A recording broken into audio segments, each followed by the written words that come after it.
ഒരച്ഛൻ്റെ 15 വർഷത്തെ സ്വപ്നം കലോത്സവത്തിന്റെ വേദി ഒന്നിൽ പൂവണിഞ്ഞു. കലോത്സവ വേദിയിൽ മകൾ ചിലങ്ക കിട്ടിയാടുമ്പോൾ അനന്തു സുധീഷ് ആഹ്ലാദത്തിന്റെ കൊടുമുടിയിലായിരുന്നു.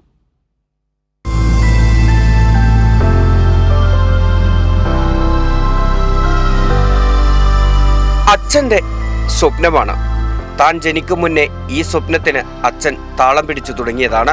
ഞാൻ സ്വപ്നം കണ്ടൊരു വേദി, അത് ആ ഒരു വേദിയിലേക്ക് എൻ്റെ മോളെ കൊണ്ടുവരണം എന്നുള്ളത് ഞാൻ ചെറിയ പ്രായം മുതലാണ് കലോത്സവം കാണാൻ തുടങ്ങിയത്. വിവാഹം ചെയ്യുന്ന ആ ഒരു സമയത്തിന് മുമ്പേ ഞാൻ ആഗ്രഹിച്ചതാണ് എൻ്റെ മോളെ ആ വേദിയിലൊന്ന് എത്തിക്കണമെന്ന്. ആഗ്രഹങ്ങൾ സഫലമാകുമ്പോൾ കണ്ണിൽ തിളങ്ങുന്ന ആ ഒരു നക്ഷത്രമില്ലേ, അച്ഛൻ അനന്തു സുധീഷിന്റെ കണ്ണിലെ ആ തിളക്കം കണ്ട് അഞ്ജലി കൃഷ്ണ ചിലങ്ക ഏറ്റുവാങ്ങി.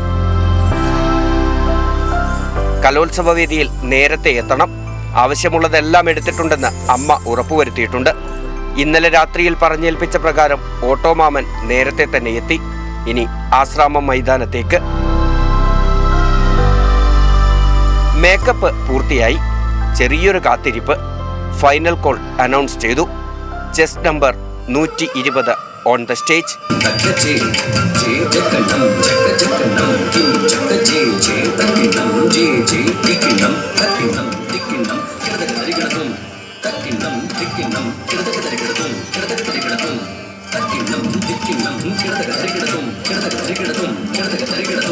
സ്വരുക്കൂട്ടിയ ചിട്ടി പിടിച്ചും ഉള്ളതിലേറെ വിറ്റുമാണ് സ്വപ്നം യാഥാർത്ഥ്യമാക്കിയത്.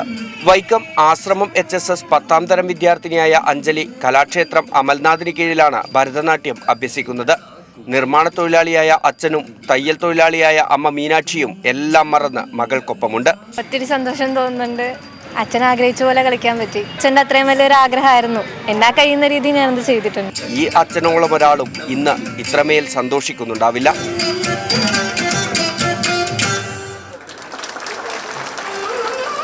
കലോത്സവങ്ങൾ അങ്ങനെയുമാണ്. സ്വപ്നങ്ങൾ തലമുറകൾക്കിപ്പുറവും ചിലങ്ക കെട്ടിയാടുന്ന വസന്തോത്സവങ്ങൾ.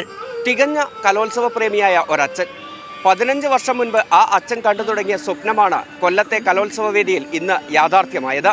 ഇങ്ങനെ കുറെ സ്വപ്നങ്ങൾ യാഥാർത്ഥ്യമാകുന്ന വേദി കൂടിയാണ് കലോത്സവങ്ങൾ. പ്രമോദ് പന്നിയോടിനൊപ്പം നിഖിൽ മലപ്പട്ടം, കൈരളി ന്യൂസ്.